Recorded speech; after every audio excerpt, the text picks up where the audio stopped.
Good morning guys, hindi pala tayo Disney princess ngayong araw kaya kailangan nating gumising ng maaga. Disney lash artist pala tayo for today's video.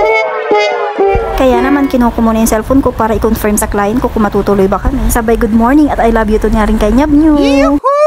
Ayan guys, mag-i-imagine pa sana ako dyan pero bumangon na lang ako kasi anong oras na din. Pero syempre bago ang lahat, kailangan ko muna ayusin ang pinaghigaan ko para mamaya pagdating ko at pagod ako, maayos na ulit. Pagkatapos ko naman nagtiklop, kumain muna ako para maganda ang focus ko habang nag-eyelash mamaya.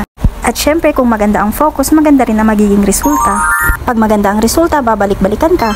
Pag binalikan ka, madadagdagan pa ang client. Naku, speaking guys, namimiss ko na yung mga client ko sa Bulinaw na hanggang ngayon nagre-reach out pa sila sa akin at nagtatanong kung kailan daw ako babalik. Naku mga girls, darating din yung panahon na makikita tayo ulit. Wow! I-chat ko na lang kayo lahat sa tamang panahon, charot. Tapos kung kumain, dali-dali na ako nag-ayos ng mga gamit ko para makaligo na ako. Pero girls, ako lang ba? Yung pagkarami-rami ng damit pero pag may pupuntahan, sasabihin walang may isuot. Minsan naisip ko dapat disposable na lang lagi lahat ng nabibili nating mga pambabaing damit para wala na tayong excuse mga girls. Kidding aside, pagkatapos ko naligo, ayan, inayos ko na lahat ng mga gagamitin ko. At sinigurado kong wala akong may iwan. Sa pag-eyelash kasi guys, pag may naiwan kang isang bagay, makaka-apekto yun sa buong process ng paggawa. And syempre, I just wanna flex my home service bag. Ayan girls, kita nyo naman yung tatak, diba? Kaya wag nyo na akong baratin. Wag nyong gawing presyo ng classic ang mega volume. No!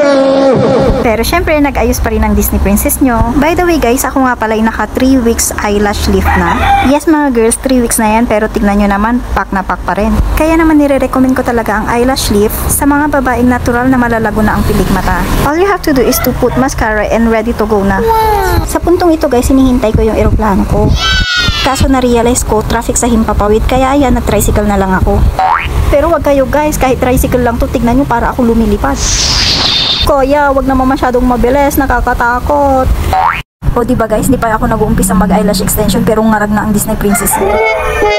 By the way, that is the reality of life. Oh my God. Oh my God talaga, napadasal ba naman ako ng Our Father nang wala sa oras?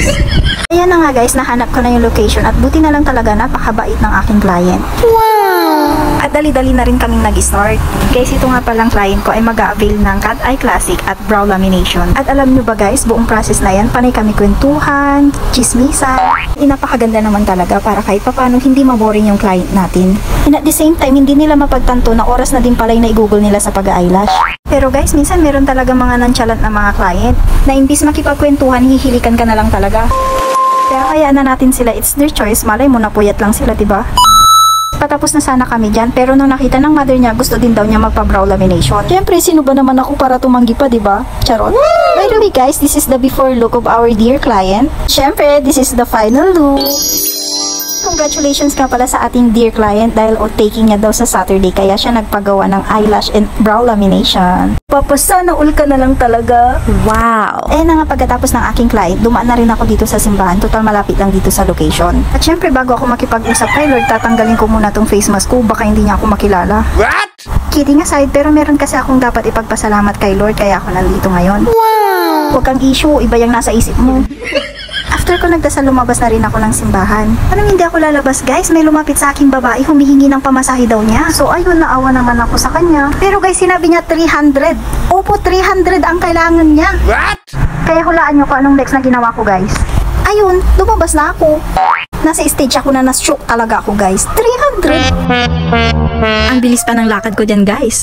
Hindi na rin ako kumain dyan guys kasi unhealthy foods lahat ng mga nasa paligid. Na kahit kinindatan ako ni McDo at tinatawag ako ni Jollibee, hindi talaga ako pumunta guys. Wow! Kaya namalengke na lang ako para sa aking diet, charot. At bumili ako ng strawberry apples para sa aking next vlog. Oh, nag-invest! Wow! Oo nga, totoo yun. Panoorin nyo sa next vlog ko. And at last, nakauwi na din ako and pahinga na rin ako guys. Salamat sa panonood.